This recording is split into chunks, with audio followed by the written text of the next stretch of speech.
Well, October 31st marks the 500th anniversary of the beginning of the Christian Reformation movement, when Martin Luther nailed his 95 Theses to a door of a church. One America's Eddie McCoven has more on the legacy of the German reformer.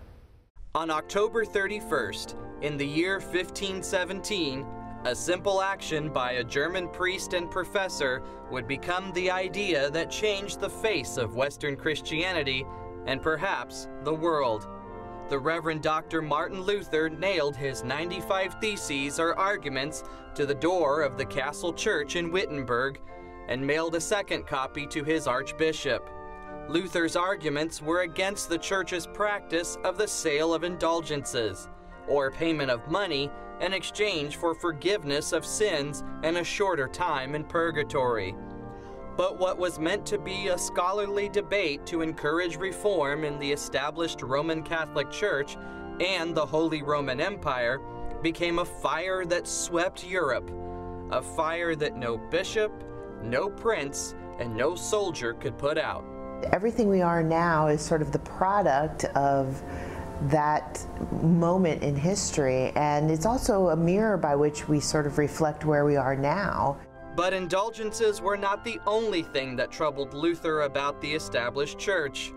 Luther believed church services should be conducted not in Latin, but in the common language of the people, and he also translated the Bible into German so his parishioners could read it for themselves. He added congregational music, believed that priests should marry and have families, and that the authority of the church rested not with the Pope, but in the Bible and in Jesus Christ.